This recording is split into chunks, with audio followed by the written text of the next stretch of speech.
día tenemos el agrado de tener con nosotros al pastor José Luis Blanco, de nacionalidad mexicana y nacionalizado en El Salvador, pastor desde hace más de 35 años, fundador en 1991 de la Iglesia Edificadores y fundador del Colegio de Teología Israel. Le damos la bienvenida a nuestro Congreso Líderes Competentes 2024 al pastor José Luis Blanco. Yo quiero tocar un tema ahora que tiene que ver precisamente con algo que nos va a englobar un poco a las 5 generaciones. Voy a hablarles un poquito sobre un hombre que mostró que no se necesitan mayorías, ni se necesitan muchísimos miles de personas para que uno sea líder. Por otro lado, vamos a hablar un poquito sobre las señoritas de esta época, cómo pueden su belleza mostrarla a la manera de Dios y cómo pueden ser útiles en el reino de Dios. Y luego le hablaré un poquito a los jóvenes, a los varones. ¿Hay jóvenes varones aquí? No me asusten, no hay jóvenes varones. Hay unos cuantos. Espero que siga siendo varón, hermano. Los jóvenes varones, voy a hablar un poquito de ellos, cómo la persistencia mantiene en el reino de Dios y cómo también podemos ver un poquito sobre un mal liderazgo, cómo se nota, cómo Dios nos muestra la falta de autoridad que tenemos a veces como padres con nuestros hijos. Y finalmente, el modelo, para mi juicio, para mi opinión, el modelo perfecto, ideal para ser un siervo que le sirve al Señor, vale redundar. ¿Por qué hablo de esto? Porque el plan maestro tiene que ver con un pensamiento sistémico. Hay un libro de un hombre que no es cristiano, por cierto, que se llama Peter Senge, y habla de su libro La Quinta Disciplina. Y la quinta disciplina tiene que ver con un pensamiento sistémico, es decir, que todo se debe girar alrededor de sistemas y no de personas. Eso es muy bueno porque el plan maestro de Dios tiene que ver con un pensamiento sistémico. La Biblia dice que Jesús ve en el principio, ve el final. Eso significa iniciar con el fin en la mente. Por ejemplo, una mujer está embarazada y cuando está embarazada no va y compra una caja porque si se muere el niño, pues voy a comprar la caja.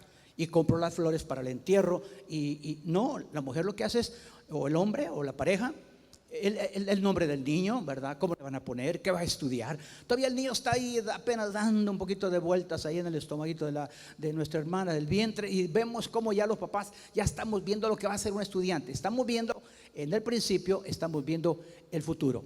En ese contexto, entonces, la iglesia, de acuerdo a Jesús como lo presenta él, ve en el principio y final. Isaías 46, 10 y 11. Dice que él en el principio ve el final.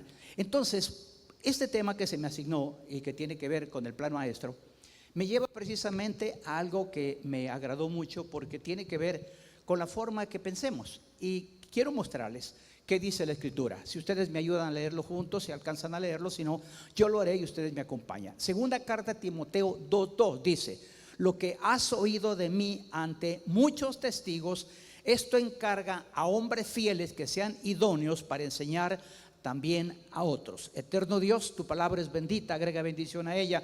Anhelamos en esta hora, mi Dios, que tú traigas a nuestro corazón sabiduría y entendimiento, traiga discernimiento de tu espíritu para comprender tu voluntad y, Señor, buscar quiénes son esos hombres fieles, esas mujeres fieles, que vamos a hacer lo que a ti te place, y es multiplicarnos, dar a conocer el evangelio, dar a conocer, Señor, lo que tú esperas de nosotros. Quédate en esta hora en el nombre de Jesús, amén y amén. Bien, quiero que veamos las características de líderes competentes para ejecutar el plan maestro. Repito, los sistemas son buenos porque obviamente permiten que la persona, o más bien una organización, una iglesia misma, no gire alrededor de una sola persona, porque eso genera, en algún momento falta esta persona y no hay nadie que conozca el sistema. Imaginémonos que el de sonido que está ahorita de repente no vino o se enfermó en este momento y alguien no sabe operar el equipo. Ya hay un plan B, hay una persona que lo va a hacer. En el plan de Dios siempre Dios tiene un plan B.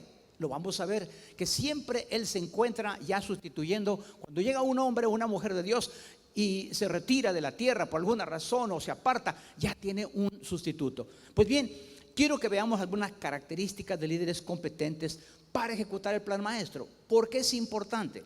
Porque vamos a ver que en el plan maestro Dios a nadie nos aparta. Todos somos elegibles, pero no todos somos elegidos. Él dice que todos somos llamados, pero no todos escogidos. ¿Quién se descalifica? Si Jesús murió por todos, entonces todos calificamos para entrar a ese plan maestro. Eso significa que el plan maestro no depende su ejecución de Dios. Ya Dios lo dio el plan, ya Dios estableció que todos los que estamos en este lugar, repito, todos los que estamos en este lugar, no me están escuchando, todos los que están en este lugar son candidatos elegibles para el plan maestro. Nadie puede decir yo no puedo estar ahí. Todos, en el cuerpo de Cristo, algunos hasta callos somos, si usted quiere, ¿verdad? Nariz, oído, etcétera, lo que usted quiera, pero todos estamos involucrados en el cuerpo de Cristo. Entonces, quiero que veamos, por favor, de dónde nace la idea de que haya un líder competente. Y lo veo yo en la Biblia NBI, que dice, está en la escritura, podemos verlo, dice: no es que nos consideremos competentes en nosotros mismos, nuestra capacidad viene de Dios. Él nos ha capacitado para ser servidores de un nuevo pacto, no el de la letra, sino el del Espíritu, porque la letra mata, pero el Espíritu da vida. En otras palabras, tenemos que tener mucho cuidado con saber que Dios es quien nos capacita. Algunas personas dicen: yo no estoy capacitado. Es que no eres tú el que va a capacitarte, ni es el mismo mundo. Dios a ti te capacita. Yo pasé muchos años de mi vida pensando en qué era lo correcto, si el líder nace o se hace. En mi forma fui educado en la empresa privada. Yo trabajé 38 años para Coca-Cola y fui 3 años y medio como una persona que fui asesor. Y toda mi vida escuché a jefes que decían palabras como esta: somos la mejor empresa del mundo, somos el número 1. Tal vez él se la creía y todo, pero nos decía: yo necesito que crean que en todos los edificios, en la parte superior, van a tener tanques de Coca-Cola acero inoxidable, y va a bajar como baja el agua, como llega, y tiene un medidor, así como llega la corriente eléctrica, como llega el gas propano, y así se va a vender. Es decir, tenía una visión de futuro al tope. Entonces yo decía: el liderazgo entonces se hace. Pero yo pregunto: ¿será que Dios se la va a jugar llamándolo a usted o a mí y que no vamos a funcionar? No, hermanos. A mi juicio, ahora ya entiendo que el líder no nace, el líder nace con un propósito. Lo que hace falta es que usted y yo lo desarrollemos. Por eso nos hace Él ministros competentes. Desarrollamos habilidades, pero el llamado ya lo tenemos. Lo que sucede es que nosotros pensamos que el liderazgo es liderar 40, 50, 1000, 2000, 5000. Ser alguien como Hitler. No, fíjense que yo encontré algo y por eso quiero compartirlo ahorita con ustedes. Se trata precisamente de esto: ¿cómo es el liderazgo competente que registra la Escritura? Porque tenemos que buscar un modelo. No voy a buscar el modelo de Hitler, voy a buscar el modelo de... No, voy a buscar el liderazgo bíblico. ¿Cómo es este liderazgo bíblico? Bueno, lo primero que tenemos que entender es que tu liderazgo nunca sirva para tu propio reino, que nunca sirva tu liderazgo para tu satisfacción personal. Si tú estás siendo llamado para ser un líder de un grupo pequeño, grande, numeroso, el que sea, si tú estás pensando en que tú te vas a catapultar, que va a ser tu carta de presentación, hermano amado, estás sumamente equivocado. El liderazgo que Jesús busca es un liderazgo que tenga que ver con su reino, que tenga que ver con sumar en su reino, no con dividir su reino y hacer el nuestro. ¿Por qué explico esto? Porque, amados, voy a poner el primer ejemplo y quiero que lo veamos en Génesis 11:4. Dice: dijeron: vamos, edifiquémonos una ciudad y una torre cuya cúspide llegue al cielo, y hagámonos un nombre como por si fuéramos esparcidos sobre la faz de la tierra. Ellos querían ser recordados. Ellos ocuparon desde el Génesis, ya estaban ocupando planación estratégica. Dice la Biblia que Dios dijo: no, ellos tienen una sola visión, tienen una sola forma de pensar. Es más, hicieron su plan de contingencia. Dijeron: si no hay ladrillo, no hay bloques, ponemos ladrillo, ¿verdad? Y si no hay cemento, hay asfalto. Es decir, hasta su plan de contingencia prepararon, porque ellos estaban decididos a que su nombre fuera recordado, no el nombre de Dios. Y dice la Biblia que ahí los confundió en sus lenguas. ¿Por qué? Porque el liderazgo es incorrecto cuando estamos buscándolo fuera de Dios. Cuando yo como padre o como madre quiero a mis hijos imponerles algo porque yo mando, yo soy papá. Hermanos, aprendamos a que nuestros hijos tengan temor de Dios, porque si tienen temor de Dios, en cualquier parte va a estar Dios con ellos. Y nosotros no podemos cuidar a nuestros hijos de todo lugar. Si usted es un papá que tiene algún problema, le voy a mostrar, aquí hay algo, mire. Fíjese bien. Quiero mostrarle cómo el liderazgo es un proceso de influencia, de la manera que lo veo a través de la Biblia. Cada vez que tratamos de influir en las personas, en sus pensamientos, conducta o en el desarrollo de su vida personal o ministerial, estamos tomando un papel de líder. Quiere decir que el líder es el que tiene influencia. Ahora, ¿todos somos líderes? No todos somos líderes, y menos competentes. Entonces, ¿qué hace la diferencia? Aquí se la pongo. Es posible ocupar un puesto de mando y no tener liderazgo. Eso se llama jefe. Es como cuando había, voy a decir un chascarrillo, espero que no me regañen por acá. Habían 3 loritos y le dicen: mira, ¿y este loro por qué vale $50,000? Ah, porque este habla 3 idiomas. Y este loro que está aquí vale 100,000. Ah, es que hasta canta en idiomas. O sea, no solamente habla, sino canta y todo. Wow. ¿Y este? $500,000. ¿Y este qué? Este es el jefe, dijo. Este no hace nada. Usted puede ser jefe y no líder.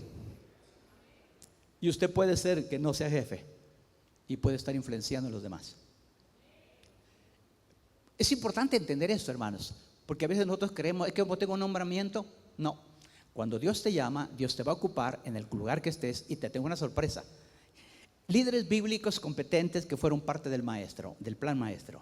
Fíjate bien, te lo voy a mostrar. Mira, a mí me llamó la atención esto, y es Noé. ¿A cuántos creen ustedes que lideró Noé? Multitudes. 8. Diga conmigo, 8. Y los lideró 120 años. He buscado históricamente incluso cuántos ayudaron a construir el arca. 8. 3 hijos, sus esposas, la esposa de él y él. 8. Lideró por 120, hermanos, 120 años. Yo pregunto, ¿no será que usted está pensando en ser líder afuera cuando usted tiene un hogar, una casa, unos hijos, una familia con la cual trabajar? ¿Se ha puesto a pensar la influencia que tendría si todos asumiéramos nuestro papel como el de Noé y tuviéramos esos 8, 7, 5, 4 y los pudiéramos nosotros educar? Tendríamos una sociedad diferente, una iglesia diferente, un país diferente, naciones diferentes, personas adorando a Dios, pero que queremos buscar liderazgo fuera y no dentro de casa. La casa es el primer lugar. Usted no necesita ser líder de miles. Líder de 8 es suficiente. ¿Por qué explico esto, hermanos? Porque muchas veces nos podemos estar equivocando. Tu liderazgo ya está. Naciste para ser el papá de esa casa. Sí, tú, ahí tienes tus hijos. Estás dentro de tu casa, entonces ocupa tu influencia. Ocupa tu influencia haciendo lo que hizo Noé. Un hombre que ocupó un recurso, una característica personal, y fue la fe. Diga conmigo, la fe. Y ustedes saben qué es la fe. La fe es la certeza de lo que se espera y la convicción de lo que no se ve. Den un buen aplauso. Ahora dígale: gracias, Señor, porque veo que yo puedo calificar para ser un líder. Pues bien, quiero ahora reafirmar nuevamente esas 8 personas. Y yo quiero ver cómo ahora vamos a ver a Esther, una mujer, una jovencita. Levánteme las manos las jóvenes aquí, sobre todo las más bonitas. Levánteme su mano. Levante, hermano, tenga pena. Todos somos preciosos para el Señor, no se preocupe. Bueno, esta líder es una jovencita. Es una Y o una Z por ahí, ¿verdad? 20, 25, tal vez 19, pero no pasa por ahí. Y fíjese que es un líder que actúa en tiempo de crisis y con valentía defiende a los necesitados en un bien común. Esta jovencita, todos sabemos que era huérfana, se llamaba Esther. Y Mardoqueo la adoptó como su hija. Pero era su prima, no era ni sobrina, era prima, porque era hija de su hermano. Y yo quiero que noten, por favor, qué es lo que hace Dios con una mujer de este tipo, para esta generación. Bueno, se lo voy a poner acá. Dice que en Esther 2:7 dice: y había criado a Hadasa, es decir, Esther, hija de su tío, porque era huérfana. Y la joven era, como dicen los jóvenes, cuerazo, pastor. Cuerazo, me imagino que así como para hacer algún bolso o algo, ¿verdad? Cuerazo, dice, ¿sí?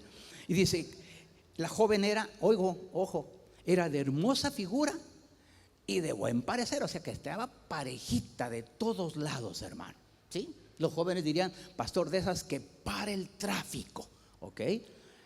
Pero esa mujer jovencita que para el tráfico, ¿será que es la que se pone en redes sociales para buscar más seguidores? Veamos Esther qué hizo. Dice, cuando su padre y su madre murieron, Mardoqueo la adoptó como hija suya, lo que acabamos de ver. Pero quiero que vean por favor esto. En el momento de crisis, esta joven fue ocupada por Dios. En el momento de crisis, Dios sabía que tenía a una mujer que la belleza que le había dado no era para exhibirla, era para exhibirla en su momento, para que el rey le gustara entre todas las que habían en el harén que iba a tener, ¿sí? Después de la reina Vasti que le había quitado el rey Asuero, y viene y toma a esta joven por la apariencia que tenía. Pero en el plan de Dios, óigame bien, en todo lo que era el plan maestro de Dios, sabía que Israel iba a tener un problema grave. Iban a morir todos los judíos en un mismo día. Fueron enviadas cartas por medio de correos a todas las provincias del rey con la orden de destruir, matar, exterminar a los judíos, jóvenes, ancianos, niños, mujeres, en un mismo día, en el día 13 del mes duodécimo, dice, y de apoderarse de sus bienes. Estoy hablando que había algo así como también su tiempo de, ¿cómo le llamaban? Su régimen de excepción, ¿eh? Estaban en apuros. ¿Sabían ustedes que tenemos 109,000 presos en este momento? 90,000 son personas atribuidas a maras. ¿Sabía usted que es un tiempo propicio de crisis para que la iglesia tenga que levantarse? ¿Sabe usted que no es el problema lo que blasfeman contra Dios, como vimos en las Olimpiadas? ¿Sabe usted cuál es el problema? Las voces silenciosas del pueblo de Dios, que callamos. Esther no cayó. Esther oyó eso. Había aprovechado su belleza, su apariencia, para que quedara en una posición donde tuviera una asignación para poder funcionar en el reino de Dios. Y en ese plan maestro viene y toma a esta mujer, y después de que sabe que su pueblo va a ser exterminado, hermano amado, sucede lo que para mí es una bendición. Esther defendió a su pueblo, no, oiga bien, no porque ella fuera la reina, lo defendió por su valentía, por su liderazgo. Su belleza la ocupó para influenciar de manera positiva ante el rey, para que esa fuera un arma de Dios, un arma secreta, si le quiere llamar, un arma estratégica para que pudiera defender a su pueblo. Y yo quiero que vea el resultado y la conducta de esta joven. Dice Esther 4:15, y Esther, fíjese bien, envió a que todo, fíjese bien, le fue y le dijeran a Mardoqueo: ve, reúne a todos los judíos que se hallan en Susa. Ayunad por mí, no comáis ni bebáis en 3 días, noche y día. Me llamó la atención este concepto de noche y día. Y me acordé que algunas veces yo asistía a algunos días de ayuno y oración por una semana. Pero sabe que era bien simpático ese ayuno, diferente a este. Era ayuno desde las 6 de la mañana que iniciaba hasta las 6 de la tarde. Y a las 6 entregábamos el ayuno y venga el desayuno, el almuerzo y la cena, compadre, porque hay que comer bien, porque mañana hay que ayunar de nuevo. No, Esther dice aquí, ayuno, tarde, día y noche. Es decir, está diciendo permanentemente. Estaba buscando una estrategia, un arma de guerra, ayuno y oración. ¿Por qué lo estaba haciendo Esther? Porque como joven estaba pensando en su país, como joven estaba pensando en el plan maestro de Dios, y le dice: yo también con mis doncellas ayunaré igualmente, y entonces entraré a ver al rey, y aunque no sea conforme a la ley, si perezco, que perezca. Es decir, ella estaba dispuesta a hacer todo por su país, todo por el reino de Dios, todo por el plan maestro de Dios. Jóvenes, les animo a que ocupen el papel que les corresponde. Son épocas de crisis donde su belleza, su apariencia, su determinación ayudará a que hagamos algo dentro del plan maestro de Dios, y ustedes son parte de ese proyecto. No está la mujer exenta. Jóvenes, llegó su momento. Jóvenes, levántenme su mano las que están acá. Jóvenes solteras, jóvenes casadas, parejo, de todo. Hermanos, sepan claramente que hay un plan de Dios para cada uno de ustedes. Que Dios les bendiga y les ayude en esta bendición. Uno más, su liderazgo tenía propósito de reino de Dios. Acudió a la oración como un arma de guerra poderosa. Eso lo tienen todos los líderes. Yo de verdad bendigo a Dios, porque cuando mi hijo llegó a contarme de ustedes, me dijo: papá, es una iglesia que está ahorita con fuego. Gloria a Dios, ¿verdad? Papá, ¿te acuerdas en el año 2010 cuando tuvimos 3 resurrecciones? Hijo, ahorita está así la iglesia. Va a haber resurrecciones en esa iglesia, le digo, segurito. Tuvimos una visitación del Señor poderosa. Y hubo 3 resurrecciones en el 2008, 2, y una en el 2009 y una en el 10. Hermanos, documentadas. ¿Y saben por qué nunca las pusimos en las redes? Porque era como decir: ay, solo ahí está Dios. No, Dios está donde le place, está en este lugar. está en esta iglesia, para que Dios bendiga esta iglesia y ese plan maestro pueda cumplirse para la gloria de su nombre, junto con su pastor, mi hermano Numa Rodesno. Pues bien, ahora, jóvenes, varones, ¿hay varones aquí? Ay, no me asusten. Ay, dice el hermano. Amados, el liderazgo con persistencia es el largo de un joven, que quiero darle un principio desde el inicio. Huir no siempre es cobardía. Huir muchas veces es importante en la vida. Huir sobre todo al pecado. Este hombre tuvo una característica de un liderazgo competente en el plan maestro de Dios, y fue precisamente su persistencia. Voy a recordarles algunas cosas rapidito, ustedes lo recuerdan. Recordemos la adversidad que tuvo para desarrollar su propósito. Una, la envidia. ¿De quién fue la envidia? Su familia, sus hermanos. Dos, la cisterna. Ahí lo tuvieron para que se muriera, hasta que llegaron los mercaderes, y entonces ¿qué hicieron? Lo vendieron. Y después de vendido, lo entregan a Potifar. A la esposa le gusta el muchacho.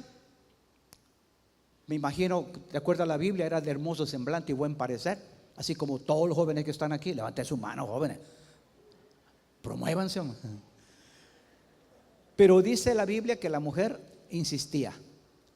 Me imagino que todos los que están aquí dicen: no, pastor, yo soy igual.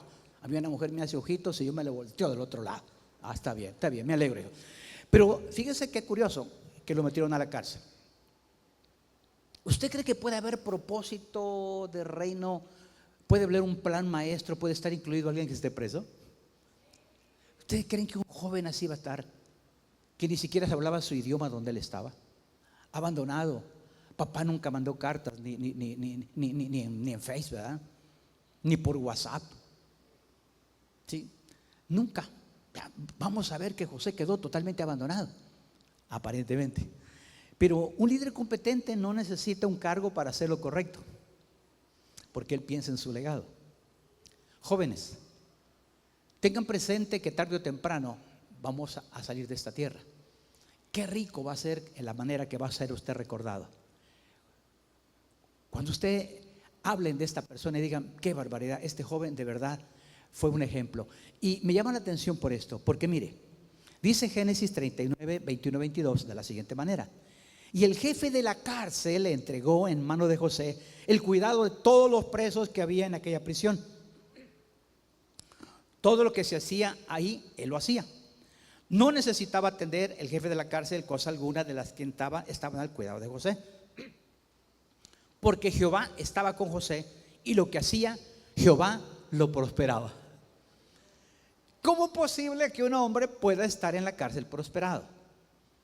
Nosotros tenemos algunos miembros de la iglesia en la cárcel. Pastor, ¿sí? Por sí o por no, ahí están. ¿Y sabe qué hacemos? Cuando tenemos oportunidad que sale algún evangelista y que entra a la cárcel, le decimos, nos mandan saludos ellos. ¿Y sabe qué nos dice? Pastor, aquí estamos haciendo lo que usted tanto nos dijo que no quisimos hacer: predicar el evangelio. Jóvenes, no esperemos estar en un lugar de estos para que Dios nos llame. Dios ya te llamó. Lo que hay que hacer es obedecer. Necesitamos jóvenes en esto porque se levanten. Yo me recuerdo que mis tiempos, hermanos, cuando empecé en el evangelio, qué cosa más rica en la calle. Usted veía a los hermanitos con su cabeza tapada, los hombres con sus camisas manga larga. Probablemente no era quizá la forma ideal de mostrar santidad, pero todos lo identificaban. Allá va un cristiano, allá va un hijo de Dios. Y los que se mofaban de nosotros, ya hay un aleluya. ¿Verdad que sí? Pero ahora, ¿será que nos seguimos pareciendo? ¿Será que todavía ve la gente en nosotros lo que vio en José? Dios prosperó a José en la cárcel. Y aquí yo tengo un principio que nunca lo quiero olvidar. José demostró liderazgo incluso en la cárcel y en otros lugares donde tuvo autoridad. Un principio del reino de Dios es: no es el lugar lo que determina tu liderazgo, sino quién está contigo en ese lugar. No es el lugar donde tú estás, es quién está contigo en ese lugar. Dale un buen aplauso a Rey y dile: gracias, mi Dios, porque hablas a mi vida. Pues bien, ahora le voy a hablar de un liderazgo que probablemente a algunos papás ya no les voy a caer del todo bien. El liderazgo mediocre con un legado de vergüenza que dejó Aarón. Aarón, un hombre muy fácil de expresión. Sí, dice la Biblia que Dios se lo mandó a Moisés para que hablara por él, porque Moisés dijo que era tartamudo. Y la Biblia no dice si era o no era. Simplemente Dios le dijo, te voy a mandar que hable por ti. Y Aarón, de hecho, ocupaba la vara de Aarón, no la vara de Moisés, era la vara de Aarón. Y sí, hablaba. Fue el primer sacerdote y de él fue el fundador del ministerio, en este caso del sacerdocio levítico. Es decir, que él tenía todas las credenciales para ser el hombre de Dios permanentemente. Pero tuvo un problema este hombre. Este hombre se le olvidó que con Dios no se puede, hoy sí, mañana no. Él no entendió que el liderazgo dual, esa vida dual que puede tener un cristiano, es muy peligrosa. Y es muy peligrosa porque aparentamos muchos años estar haciendo las cosas a la manera de Dios y nos vamos dando cuenta que en el proyecto de Dios, en el plan maestro de Dios, nosotros solitos nos excluimos. Es decir, tratamos de hacer las cosas a nuestra manera y no a las de Dios, teniendo una obediencia a medias. Y ese liderazgo, hermano, nos puede descalificar incluso para una bendición delante de Dios. Dice Éxodo 29:29, las vestiduras santas que son de Aarón serán de sus hijos después de él, para ser ungidos y para ellas, en ellos y para ser en ellas consagrados. Era la cultura del reino que cuando se terminara el tiempo del sacerdote o del rey, cuando terminaba ya la edad que tenía, que ya le correspondía, y que decía Dios, ahora viene el sustituto. Los hijos son los candidatos, pasen las vestiduras, es el tiempo correcto. Hermanos, y la cima de no sé qué, bueno, solo encumbrado. Y pasé como 6 meses solo yendo a cumbres y cumbres. Yo me sentí encumbrado. Pero me llamó la atención que después de esas cumbres, 3, 4 meses después, yo veía a los encumbrados, como dice la canción de Pedro Infante, ando volando bajo. Tú dije, ¿y este volado cómo es? Entonces yo buscaba un liderazgo. Coca-Cola se asoció con FEPADE y nos certificaron a nosotros para ser, ellos le llaman entrenadores, entrenando entrenadores, coaching on coaching, ¿verdad? Es decir, preparas gente y la empresa siempre tenía un banco de empleados, aún gerentes, donde nos preparaba. Pero un dato curioso, todo lo que yo oía era siempre lo mismo. El que tiene más liderazgo, el que tiene empowerment, el que habla de mejora continua, reingeniería, calidad total, y todos los términos después ya lo conocíamos, pero yo yendo a la iglesia eso me era chocante. Tiene que haber algo al estilo de Dios. Yo siempre he dicho que cuando voy a una panadería que no tiene rótulo, yo la distingo como, hermanos, el olor. ¿Saben que esta iglesia huele a Dios? Huele a Dios. Y yo quería un liderazgo que oliera a Dios.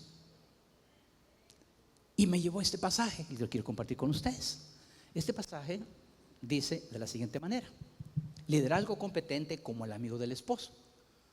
No dice liderazgo, qué sé yo, con empoderamiento, liderazgo, no, liderazgo como el amigo del esposo. Jesús lo enseñó a través de Juan el Bautista. Entonces dice, está hablando en este caso Jesús y dice estas palabras: les digo que entre los mortales no ha habido nadie más grande que Juan, sin embargo el más pequeño en el reino de Dios es más grande que él.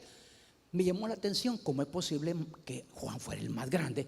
Sí, contemporáneos, bueno, me imagino como Elías, que él mismo venía a hacer un prototipo de Elías, de Eliseo, de grandes líderes. ¿Cómo es posible que Juan fuera el mayor?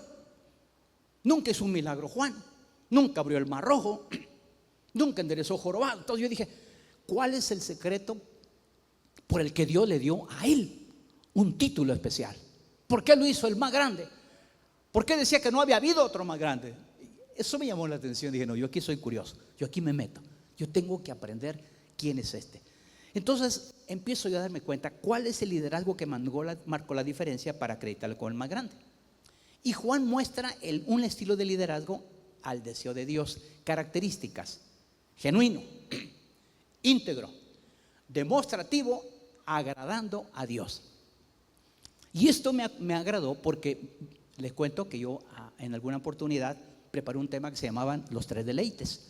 Y hablaba del deleite de, por ejemplo, el de Salomón, ¿verdad? Que tuvo lo que quiso, mujeres, todo, cantores y cantoras, y su deleite. El deleite nuestro, el deleite que nos da nuestra vida. Pero también había un deleite que dice la Biblia, sí, que nosotros podemos deleitarnos en Dios. Deleítate así mismo en Jehová y te concederá las peticiones de tu corazón. Eso era muy bueno, pero al final era como un poco egoísta. Te doy y me das, Señor. Era como una negociación, no de adoración, sino de negociación. Te doy y me das. Pero cuando yo me di cuenta, cuando le habló a Efraín, que le dice: mi hijo precioso, tú eres mi deleite, me cambió la cora. Ahí me cayó el 5 y dije: no, aquí hay algo más.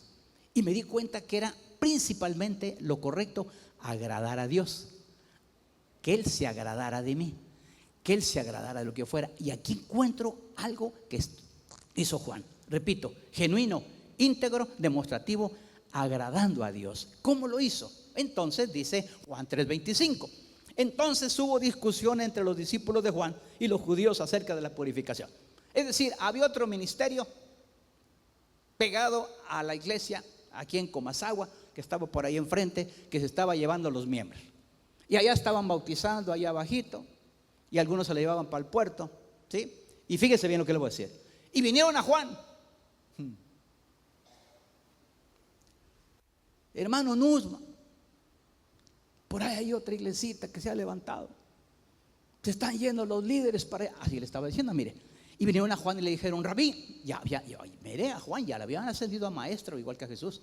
Rabí, mira que el que estaba contigo, hablando de Jesús, al otro lado del Jordán, de quien tú dices testimonio, bautiza y todos vienen a él, fíjate.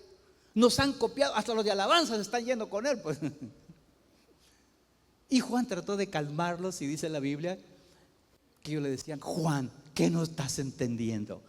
Te están serruchando el piso, te están quitando el ministerio. Allá está ese Jesús, allá se están yendo todos. Bueno, pero Juancito viene y muy calmado les contesta así en el versículo 28: vosotros mismos me sois testigos de que dije: yo no soy el Cristo, sino que soy enviado de él. Juan los ubicó y les dijo: no, miren, ciudad cristiana no sigue a un hombre, ciudad cristiana sigue al Rey de Reyes, Señor de señores. Juan les estaba diciendo: yo se los advertí que yo no era el esposo. ¿Cómo está diciendo Juan? Sí, le voy a comentar. El liderazgo que revela Juan es una actitud del corazón de un mensajero que es enviado de Dios. Nunca habla de él, habla del Señor. Nunca se atribuye cosas que le corresponden a Dios. Y eso fue lo que hizo Juan. Entonces, ¿qué hizo Juan? Le recuerda que él era el amigo del esposo. Y en el contexto hebreo le voy a contar una historia que yo pude averiguar, que tiene que ver cuál era la tradición hebrea para decirse amigo del esposo. Y la historia, muy breve, la voy a comentar por el tiempo, y es así. Venía el novio y le contaba a su amigo: mira, fíjate que ya encontré una jovencita ahí en Ciudad de Dios, pero mira, como Esther, completita, 10, papá, y me voy a casar con él. Entonces el amigo del esposo lo que hace es: ¿qué te ayudo? Encárgate de todo.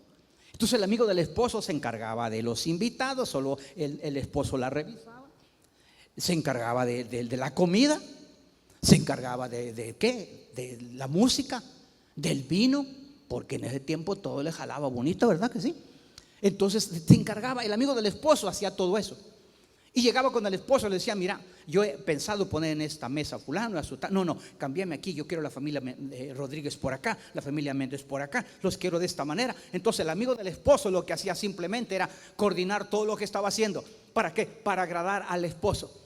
Venía el día de la boda, una vez que llegaban el día de la boda se sentaban y él estaba pendiente, coordinando con la cocina, coordinando con la bebida, estaba pendiente, así como algunos de ustedes están aquí, que están pendientes ahora que viene, qué ha pasado, que no salió el video. No se preocupe, hermano, nosotros nos pasa cada rato allá.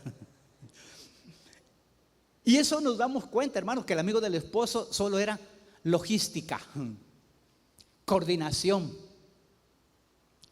hacer un buen trabajo, un plan. Pero óigame bien, me llamó la atención esto, que Juan le dice en Juan 3:29, les dice: el que tiene la esposa es el esposo. Ojo, mire bien, El que tiene la esposa es el esposo. ¿Quién es el esposo? ¿Quién es la esposa? Ajá, vamos bien, ¿verdad? Más el amigo del esposo, los líderes, los pastores, el resto que está a su lado, le oye y se goza grandemente de la voz del esposo.